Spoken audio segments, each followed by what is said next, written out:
welcome back to Season 3 of Ctrl-Alt-Career. Can you guys believe we're already on Season 3? Honestly, it didn't seem like that long ago when I produced my very first episode. And if you're new here, welcome! I'm so excited to have you join us. For those of you who might not know me yet, I'm your host, Jennifer Ong, and in my podcast, I interview people who have taken a leap of faith and pursued an alternative career path in Asia. So, to kickstart Season 3, I have Jamie Lee here with us today. Jamie is the co-founder of The Kind Friend, which is a wellness company that helps people live a more meaningful life through kindness. One of their main products is actually a journal that promotes mental wellness.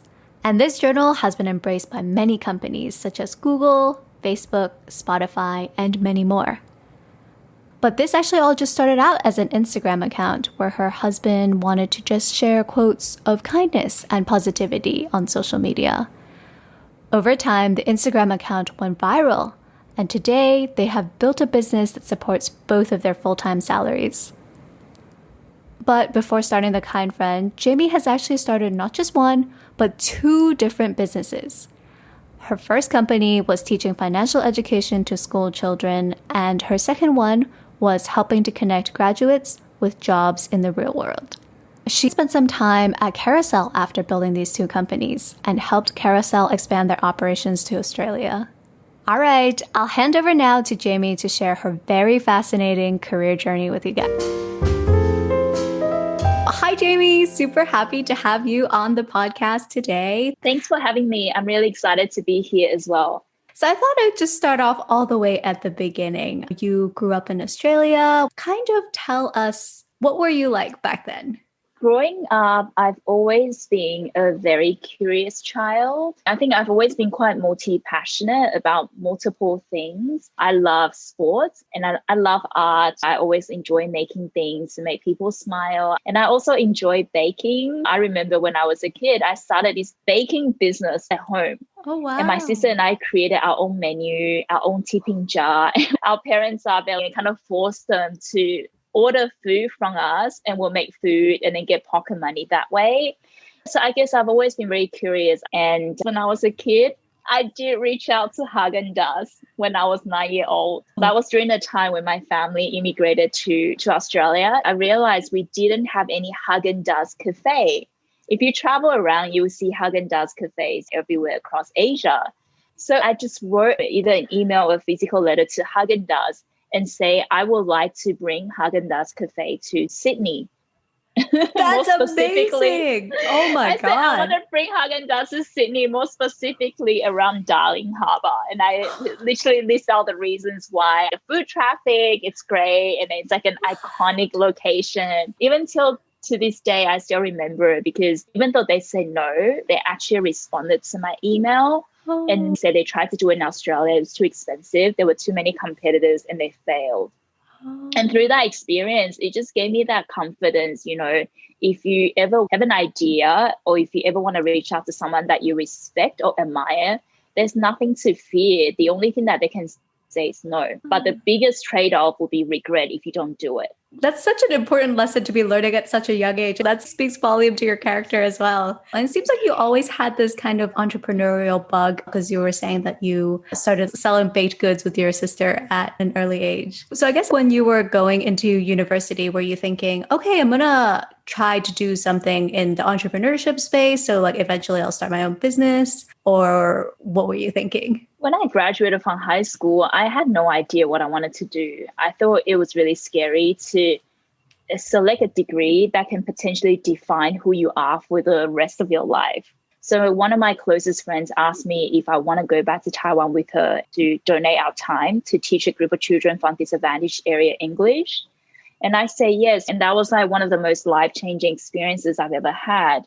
I feel like kids actually teach me how to live a life. They forgive really quickly. They're happy. They're mindful. They're always in the moment. They're curious. They love learning. So after that experience, when I went back to Sydney, I decided that I wanted to be a teacher. Not necessarily because I feel like I'm a great teacher, but because I love learning. And I want to be in an environment where every day is different, where every day I get challenged, where every day I can provide a space for people to really build them up And that's why I decided to do education as my degree. Just 1.5 years into my degree, I started to shadow different teachers across different primary schools. And I saw that kids as young as 6 were given pocket money, just $2 or $3 to buy food at canteen. And I was relatively surprised, right? Like, we wouldn't give someone a car key without teaching them how to drive. Why are we giving kids as young as 6 or 7 pocket money without educating them the value behind a dollar? I think I was 20, 21, and I was just quite frustrated with that process. So I created my own financial literacy curriculum. And I remember driving around trying to pitch that curriculum to different principals. And I got rejected by every single person. And when you're young, you're super naive. I thought to myself, just because every single principal rejected me doesn't mean that I can't do it myself. So at the age of 21, I managed to save about 25,000 AUD, rented a commercial space, and started my very first business, which is instilling financial literacy education in primary school and secondary school kids. That honestly is amazing, and like so much guts to be able to do that at such a young age. When you were thinking about setting this up, I guess it was something that you really believed in yourself. Maybe tell us a little bit more about that journey as you were setting up that first business. I invested my time and energy into PR.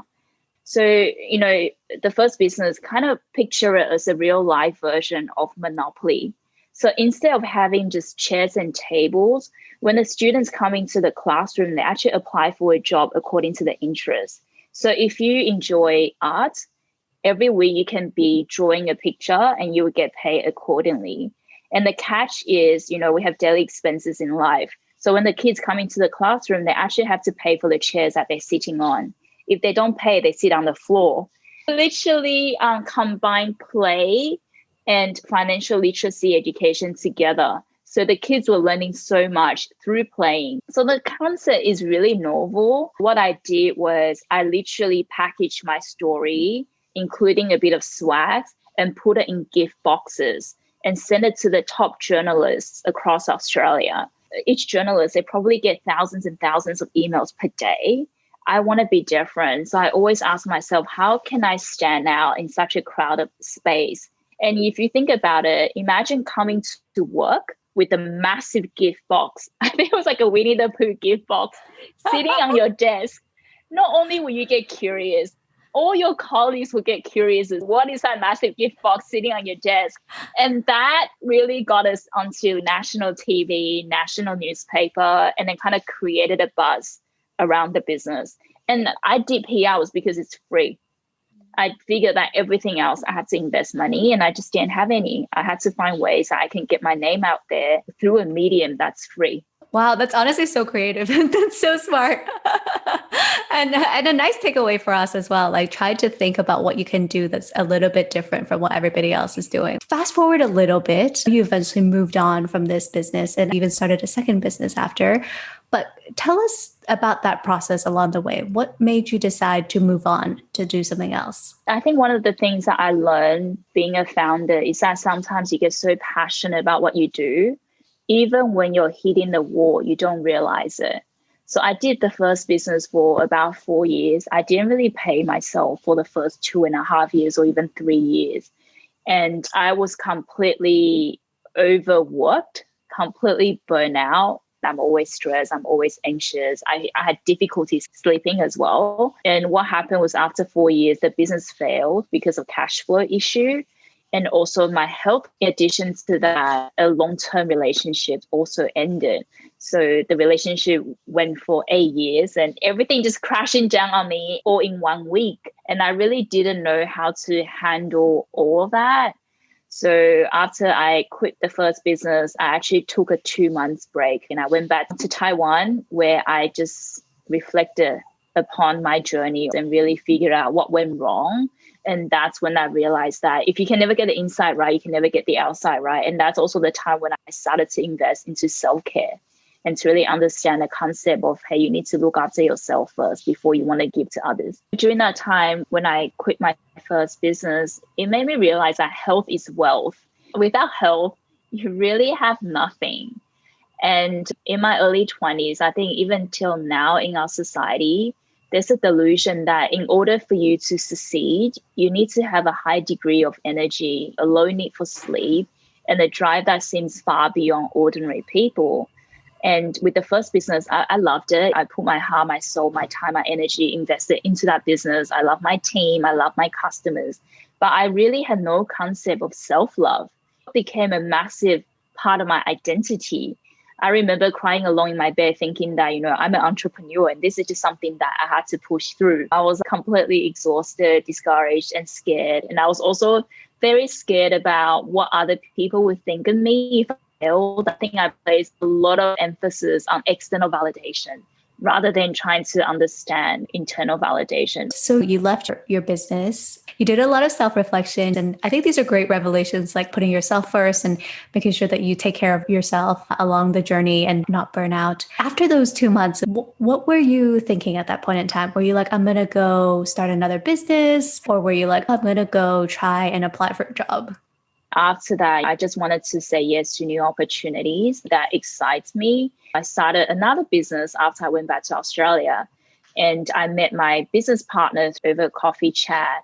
And through the conversation, I just got so excited by what she was hoping to build with her idea within the education space. Within that coffee chat, I immediately said, yes, let's do it. And society can kill your dream, but they can never kill your ambition and your goal or your passion. And if you're really passionate about something, I think you just have to listen to your inner voice. I believe we all have that superpower. Your inner voice would tell you what you should be doing or what you shouldn't be doing. And sometimes we just have to listen to that, even if it doesn't make any sense to the outside world. And for me, when I make decisions, I always ask myself, would I regret this in 5 years' time or in 10 years' time? I found that, life is too short. If I will regret it, then I will more likely to say yes. So by asking that question, it helps me to make decisions. So tell us a little bit more about this second education company that you are working on. In today's day and age, we still use resume to get hired. But how can we judge someone just through a piece of paper? And when I was mentoring university students, one of their biggest frustration was that a lot of companies will ask them to show them experiences. But they're like, we're still studying. We actually don't have that many years of working experience. Combining the frustration of university students and also recruiters, because it's hard to judge someone on paper. And we just thought, why not create something like a hackathon? Why don't we create an international education program where our partner will give us an existing problem that our students can solve? They can solve that problem within 1 week. And through interacting with our students, they also get to know how their problems solve, what kind of mindset they have, and also really just get to know them as an individual. We did our education program in Australia, so Sydney and Melbourne, in Shanghai, New York, Hong Kong, and Singapore. So I also did that business for 4 years and it was relatively pretty successful. Got it. There was a lot of takeaways that you took from your first business, especially around mental health. What kind of surprised you, I guess, for this second business? I was surprised by how intelligent, smart, street smart university students can be. I found that I can learn from every single person that I meet, and you would be surprised at how much you can learn from uni students. We created this concept called reverse mentorship, and our first program was with Microsoft, where our students would actually mentor senior execs. They will learn from them. It might be how to use TikTok, how to use social media. And I thought it's a really humbling experience because it shows students that, hey, just because I'm a student, I still have value that I can add to the world. And it also decreased their fear of approaching a senior exec. By having that reverse mentorship program, it shows them that you are just as important as everyone else. Your time is equally important as well. And you also have value that you can add even to someone. It might be the VP of a very large conglomerate. You have value. I think very empowering for sure. How did you actually convince the companies to come on board to work with you guys in the first place? We really have to pitch, why we started this and what's our mission and what's the goal. And at the same time, what's the value that we could add to your organization. And was it just like cold emails or did you have did you know people there? A bit of both, either through connection, but also if I read something that resonates with me, I would just reach out to that person. So I remember in Singapore, we actually partnered up with Spotify. I read an interview back then between Forbes and the GM of Spotify of Singapore. And within that interview, she also talked about how passionate she is with education, and she feels there's a gap between internship and what the real world looks like. So immediately I reached out to her. So it's relevant, it's timely because she just did that interview. And I just reached out to her and say, hey, the interview that you did with Forbes really resonated with me. Similar to you, I also share the same passion with education and believe that there is a gap, and this is how we're solving it. So I think you have to understand who your audience is, what they value, and what's the solution that you can bring to them. Going back to your point about standing out from the crowd, right? It's like finding your edge or that connection where you can connect with someone that will make it more likely for them to reply back or to open your email in the first place. So I know that you then decided to go to Carousell. Kind of walk us through that journey as well. What made you go from your second business to Carousell? Yeah, so Carousell was one of our business partners for the second business that I was running. So through that, I got to know one of the founders pretty well. So whenever he's in Sydney or when I'm in Singapore, we would catch up for coffee and just bounce ideas on how we can help each other's businesses grow. So the relationship's already there. And I remember when they expanded to Australia, they actually reached out to me and say, hey, we're looking for a country manager. Would you be able to introduce your network to us and see if anyone fits into what we're looking for? When I saw the job description, I got really excited that I couldn't sleep at night. The things that they're looking for, their objectives, and also the mission of the company resonated with me. So I started having conversation with them around, hey, I can actually help you expand to Australia. Here are some of my ideas. Would you be open to consider me, even though I have zero experience working for anyone in my entire life? I also have zero experience working in tech, but I do believe in my ability to learn very quickly. And that's kind of how I pitch myself because the relationship's already there. They've also seen what I've done with my businesses.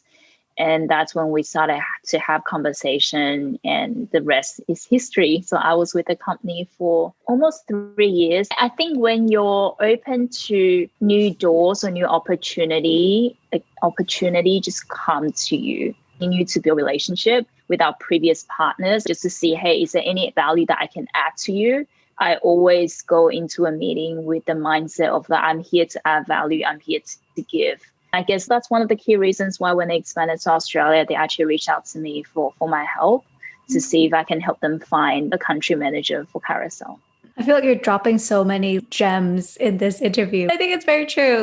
Helping others rather than trying to take the most out of the relationship. I think the most successful relationships are really built on being able to offer value to your partner. I do have to add, transitioning from education to tech hasn't been that easy for me when I just joined the company, but I really enjoyed it because it allowed me to be a kid again and just learn everything from the ground up. And I think that's the environment that I thrive the most. Like an environment where you have to constantly be learning something new. Yeah. And I love asking questions. I feel like there's no such thing as stupid question. If you don't ask, you'll never know. And I learned by running 2 businesses and now my third one, I become really comfortable with being uncomfortable. And I think the most exciting things that will ever happen in your life will always be on the other side of fear. I completely agree. So did you sell your second business or it was like still ongoing and you just parted? So I parted, but my business partner was still doing it. And then eventually we just split the profit. Okay, so you moved to Carousell. Was it weird going to work for someone given that you had always worked for yourself? It wasn't for me. I feel it was because Carousell culture is amazing. They trust their team, allow them to do what they do best. I got to experiment with a lot of different things. I got to hire my own team. And I also received support from the founders as well as from my manager, the SVP of Carousell. I definitely had a really great time with them. And I didn't feel a big jump. And I think it's because they really invest in their employees and also in culture. I think culture is really important. So the culture fit for me was just great when I joined. Cool. Okay, we're finally at Kind Friend. So I wanted to ask, how did that get started? Were you at Carousell at that point in time? I was, and actually it didn't start it out by me. The conference was actually started by my husband on Instagram in January 2019. So, my husband always has a passion for writing, and it was very simple. He just want to use his passion to uplift others and create content that will make people smile. So every day he would just write a very simple quote. You can see like my husband would be smiling when he's typing the quotes. He was telling me that Kind Friend was great for his mental health. He feels like he's adding value to the people around him just by his writing. And yeah, it essentially has no objective, has no goal. There's no number or metrics attached to it. And we were surprised at how quickly our online community grew. I think within 10 months, we managed to garner over 55,000 followers just by sharing all these positive quotes. What I love about this is that the quotes becomes a conduit for connection. You might be like, I can still feel the warmth of your smile underneath your mask. And people will be tagging their friends and family, their loved one, to show them that they care. And that's something that I really like about the Kind Friend. It's bringing people together through kindness. And because of the growth of our community members, we started to receive thousands and thousands of messages, DMs, and stories. And that's when we realized that as humans, we're different, but at the same time, we're all very much the same.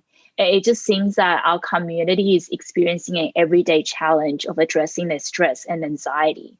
That's really when we started to have a conversation around, hey, I think we can actually create a product and help our community to help them to make time for self-care and to help them look after their mind. I guess I would just love to know, how do you create viral content? Because it seems like you guys have miraculously tapped into this. I'm just wondering, is there a formula around this? I can't take credit for this. I feel like my husband will probably be the most suited person to answer this question.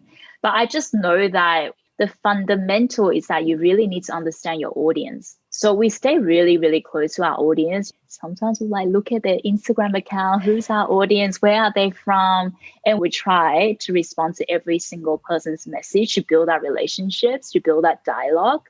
Our community is our stakeholders of the brand. Without them, we wouldn't even be here today. And were there anything that you took away from your first two businesses and even at Carousell that you brought on to the Kind Friend? I found that sometimes my biggest obstacle is actually my internal dialogue.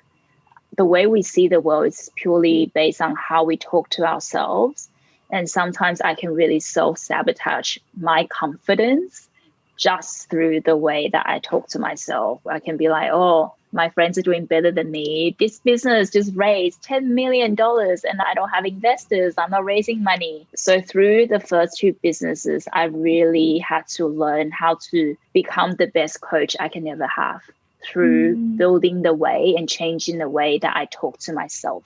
So almost like being the kind friend to yourself. Yeah, I believe kindness starts with yourself first. You can't pour from an empty cup.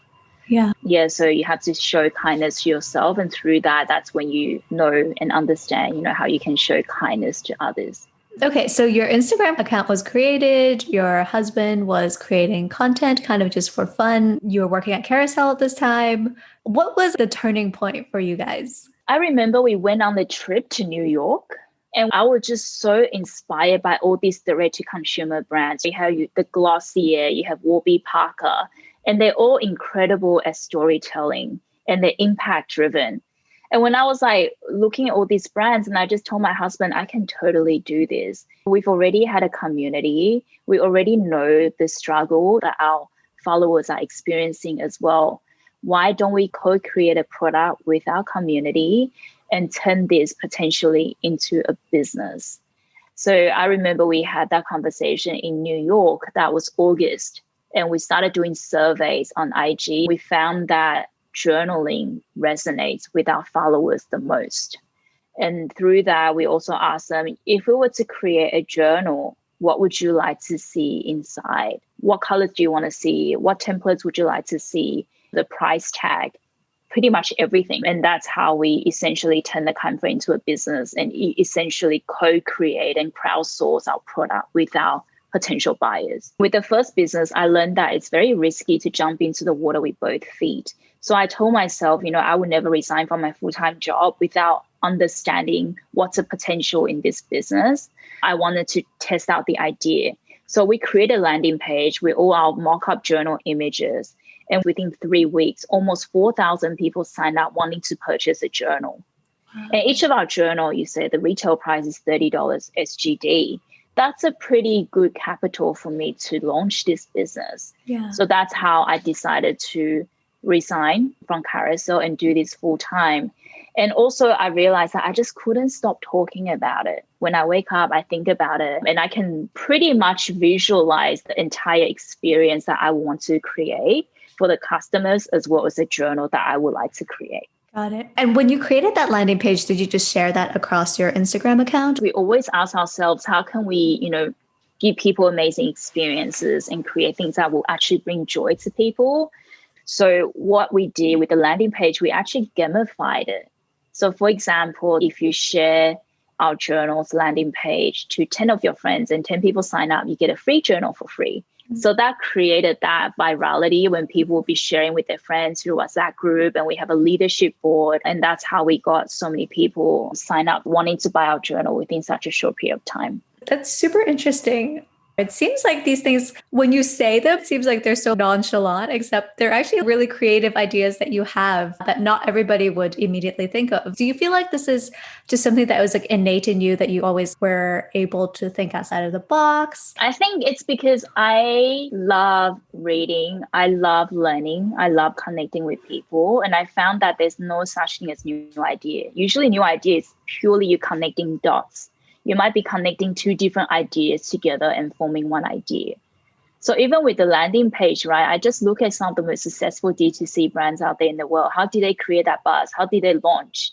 And I just emulate the things that I enjoy, that I love. And I feel like that also can work with our community and just connecting all these different ideas together and forming into one. Got it. Okay. So at that point in time, you quit your job at Carousell, right? Yeah. Were they pretty shocked? What was their reaction? I feel so blessed and so grateful. You know how a leader treats its departing employees tell you a lot about what kind of leader he or she is. So after I resigned from Carousell, I remember one of our founders invited me to go back to the company and do a sharing about the journal and do a sharing about the kind friend. And through that, it literally spread the word. It was town hall. So every market dialed in to hear that sharing. Not just that, pretty much all the senior executives at Carousell purchased one or more of our journals to support us.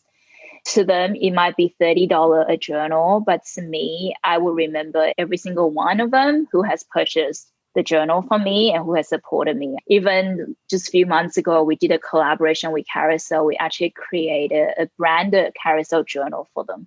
That's great. I think departing on good terms and having those relationships is always very, very important, especially in business. So I guess at that point in time, how did you know how to create a journal? Like how to get it printed, how to get it designed? The magic of Google. I think we're so lucky that literally we can research anything and everything. If I don't know something, I just Google it, or I will reach out to people who are in the position of where I want it to be. And I would just reach out to them, ask them very specific questions and learn from them. Actually, any tips on cold emailing people to potentially becoming your mentors? You have to find a way to turn cold into warm. So that's when you really need to do your research. I'll use an example. If I watch a TED Talk and I get really inspired, I would just reach out to that speaker. I remember one of our partners, purely because I reached out to him on LinkedIn and say, hey, I really enjoy your TED Talk and this specific point resonated with me. And through that, we started to have conversation and we essentially worked with one of his companies and also created a journal for him. And also, if you share your story, you share your why and the value that you wanted to add, you'll be surprised at how many people actually respond to you. Even if it's a no, at least you get that opportunity to show your appreciation to a person that has inspired you. So another example would be going back to my love for reading. So recently I read this book by an author from the United States, and I just really loved the book. He mentioned a few times about reflection and how some of the world's most amazing leaders actually journal and make time for reflection. So I just reached out to him and say, I want to turn your principles in the book into a journal that people can use on a daily basis. And here are some of the ideas that I can see within this journal template that I would like to do with you and your team. And, now he's one of our partners. We're actually co-creating a journal together using his principle and turning his principle into the template. And it all started out with just that one single email. This is pretty amazing because honestly, like a lot of these things kind of happened either like one through your relationships with people at Carousell or just kind of cold emailing people. And actually, as you said earlier, our fear is what's stopping us from pursuing a lot of these things. And actually, once you overcome that, you could actually see a lot of success in your life. You sold like 4,000 journals at launch. How did you, I guess, continue to build on that? I think the business continued to grow is because we have a great product. So our retention rate and repeat customer rate is relatively high for an e-commerce business. And at the same time, we realized that there's also another potential when it comes to creating customized journal for corporate clients. I never thought that we would be going into B2B. Initially, I thought I'm just going to build the most amazing D2C brand selling journals. But one of our earliest partners came from Waze in New York, and they asked if they could get the journals for gifting. I just thought to myself, I'm like, wow, actually, corporate clients want our journals. But for them to elevate their brand, they need to have a logo on it. That's when we started to look into different business models. One is direct to consumer. The second one is we create customized journals for companies, whether it's for the employee wellbeing initiatives or part of their gifting initiatives. And third, we also run wellness workshops. That wasn't intended as well, but we worked with Spotify. We got a journal for all the employees, and their HR team came back to us and say, we love the journal, but can you actually run workshop around journaling and how to use pen and paper to cultivate inner calm? And I guess all of this comes down to the fundamental of what I've said before. You have to stay close to your customers. And when you just start a business, sometimes you have to do things that may not scale. I remember when I just launched a business, I made the habit of calling the customer. I will literally call them or I will email them like one by one. Even we had shipping delay during COVID, I apologize one by one to each single customer. At the same time, ask them how can we improve. Our customers love tagging us on social media. You also need to watch what time of the day do they tag you? When is the best time they journal? Is it in the morning, first in the morning, during lunchtime, before they go to sleep? And when they tag you in the product, what can you see around it? So people will tag the journal. You can see stickers, you can see candles, you can see pens, you can see all these different things. And that also gives you an idea about what's the next product iteration that you can create. I found that our customers love the conference. It's because they also believe in the mission. We want to use our product to debunk the stigma associated with mental health. We want to amplify the importance of kindness, and kindness starts with yourself before you show kindness to others. And we just found that people resonate with our story. When people drive a Tesla, what do they want to show to the world? They want to show the world that, hey, I care about sustainability. When people are using our product, the conference journal, they're also showing the world that I'm using these products because I believe the importance of mental health. And I also believe in the importance of kindness. That's something that we found. Actually, that's a really good point. And a follow-up question on that is, how do you fend off competitors? I don't know. I'm not saying never look at the competitors. I definitely do. But I don't see them as competitors. I just do my research. I just feel like the market is big enough. The world has more like 7 billion people. The market is big enough for everyone to win. I think, again, it goes back to your view about offering value and putting yourself out there. It's not a very competitive dog-eat-dog kind of world out there. And actually, there's a lot of kindness that can happen in business as well. So I wanted to ask, what's next, I guess, for The Kind Friend? Right now, we're actually working on some really, really exciting collaborations. We might be collaborating with other artists to co-create products together. So that's something that we are really, really excited about, just potential new product, new collaboration, or even expanding into more countries. I wanted to take the conference everywhere so that the product can help a lot more people around the globe. We want to go deep on the journal. I think every business is different, but sometimes I have seen businesses fail because they expand their product range too quickly. And I love the idea of being known for something. Rather than being known for so many products, I would love the conference to be known for wellness journal. And then we might have add-ons. We have gratitude cards, who knows, we might have stickers or pens in the near future. But at the moment, the goal is to create different types of wellness journals. Got it. And how has COVID impacted your business? It's interesting because when we launched the business in November 2019, you would never put COVID into your business plan. And COVID hit in Singapore 2-3 months right after. We had a really quiet period around March, but all of a sudden, COVID accelerated our business to another level, especially on the B2B side. I think because all companies are looking for caregivers to send to the employees. And mental health becomes such an important topic because COVID actually impacted billions of people mentally, and we're all looking for things to do at home as well. So I'm really grateful. I feel like COVID, there's always golden nuggets hiding in dark places in life. COVID definitely helped accelerate our business to a new height. Going back to your point about the B2B side, that was not something that you were originally thinking about, but kind of just it naturally grew by itself because the person from Waze reached out. Did that person follow your account prior to this? Was that kind of how the relationship came about? So the first 12 months into the business, I think we worked with almost 40 B2B clients in 12 months. Wow. And I would say 75% of those clients came from our network. A lot of my friends were asking me, how can you get so many large MNCs on board within the first year of operating the business?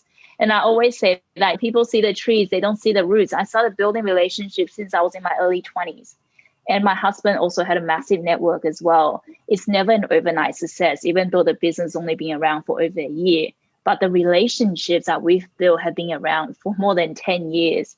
So once you launch the business, it's so easy for us to reach out to our network and say, hey, do you think this can add value to your company? So that's how we got so many incredible business wanting to work with us. And I'm so blessed and I'm so grateful, just the strong network that we have in our lives.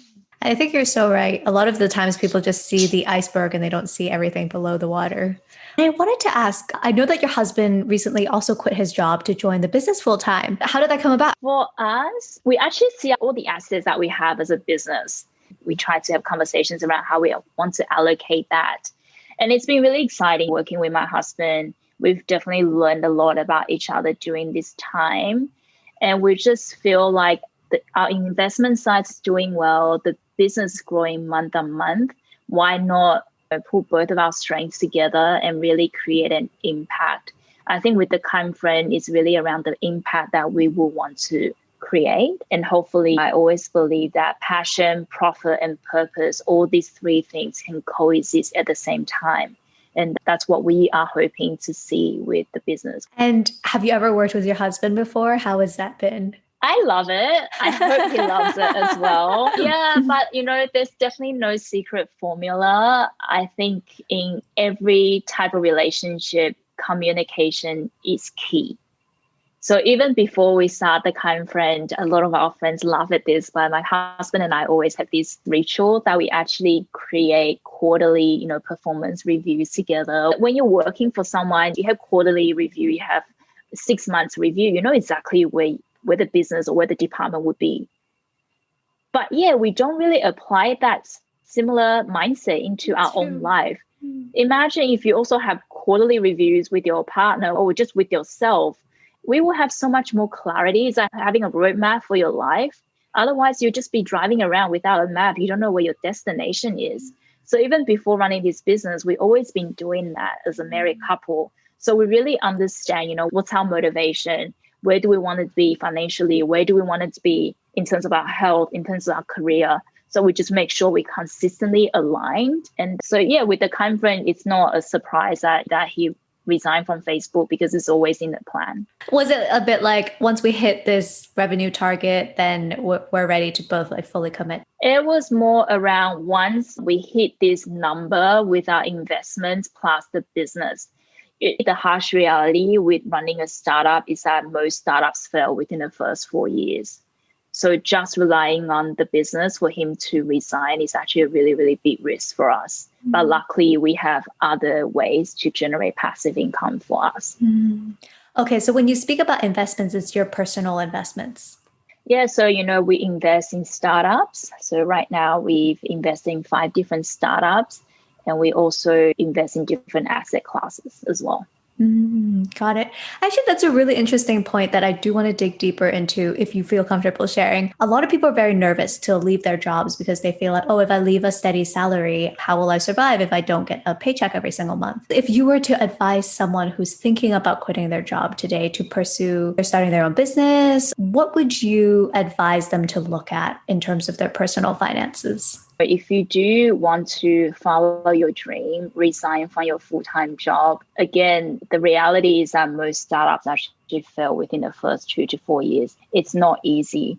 And you have to really understand, what kind of lifestyle that you would be okay with. You have to really ask yourself the question, what am I willing to sacrifice? It might be your sleep. It might be the lifestyle that you have. You might be, you kind of get a coffee in the morning. You have to cut down your expense. You have to write down all of that. So you're mentally ready. When it comes to money, everyone's psychology is a bit different. So I was raised by a single mom. And my mom always told me from a very young age that you can't just rely on one single income. You have to find ways to build multiple incomes, and that's when you will have the freedom. If someone wanted to learn personal finance, I highly recommend the 2 books that I love. One is The Psychology of Money, that really help you to understand why you feel this way towards money. And the second one is Rich Dad, Poor Dad. It was just a very easy way for you to understand how you can allocate your assets and how different ways that you can generate passive income. One of the questions that I do ask all of my guests on the podcast is, in the Western world, this idea that if you follow your dreams, eventually the money will come. Whereas in Asia, there's a lot of focus on picking a job that will give you financial security. So from your perspective, given that you spent a lot of time in Australia, but your parents were both from Taiwan and you now live in Singapore, you kind of have one foot in kind of each camp. Would love to hear what your thoughts are on this statement. I did follow my dream when I was in my early 20s and money didn't come. And sometimes your dream may not be tied to monetary value. So it's either you want to turn your dream into a full-time job or a thing that can generate income for you. But also sometimes a dream doesn't have to be money related. Sometimes money doesn't just come from your dream. Sometimes you have to find different ways to generate different passive income for you to live a lifestyle that you want. And I found that it's usually not the money that people want, it's actually the freedom that everyone wants. But you also need to define what does freedom mean to you. And, when we talk about retirement or freedom, what's a number that you need to hit? I always like to start with the end in mind. If I want financial freedom by this age, what's a number that I need to hit? And you work backwards. If you follow your dream, when are you going to hit that? If you don't follow your dream, if you go work for a full-time job, what does that look like? So always start with the goal and then work backwards and see if it's realistic. When I was teaching university students, one of the questions people always ask me is like, Jamie, I don't know what my goal is. I don't know what my dream is. And it just looks so down because our society always tell you follow your dream, the money will come. But sometimes you have to say yes to different opportunities in order for you to know what your dreams are. You have to make mistakes. You have to say yes to different things. You have to put yourself out there to really discover what your dreams and what your goals are and what actually ignite that fire in your belly. So even before follow your dreams, I would just say the first thing is to just go out there and then try as many things as possible to really understand what excites you and what brings you joy in life. It's perfectly fine if your dream is to be like, I want to be a great wife to my husband, or I want to be a good mom. I think sometimes we put too much value on your career and money. But what about if someone that just want to be a great mom? I think mom is like the most important career path. The toughest, probably. I have so much respect for my mom. She's my role model. And for her, her dream is always to be the most amazing mom that she could be to her daughters. Speaking of role models, are there other mentors that you found along the way? And how did you build that relationship with them? I think I find inspiration from my environment. It could be a podcast that I listened to this morning. It can be a book. It can be a person or even nature. So I definitely feel like I draw inspirations from a lot of things. And finding mentors, it just be like, if I listen to a podcast, I have a question, I would just reach out to that person. And I feel like my friends around me are also mentors because I can learn something from them. Just to close off today's conversation, is there any last piece of advice that you want to share with our audience, or just something that you wish you knew before you embarked on this journey yourself? I think one thing that I wish I know is there's this term, locus of control. If you look at the most amazing athletes, leaders, or even entrepreneurs in the world, they all know how to master that locus of control, which is focusing your energy and time on the things that you have control over. I found that most of the time our stress and anxiety starts with trying to control things that's outside of your control. So that's something that I'm learning, to just focus my energy and time stressing out about the things that's within my control rather than focusing on the things that's, completely outside of my control. For example, COVID.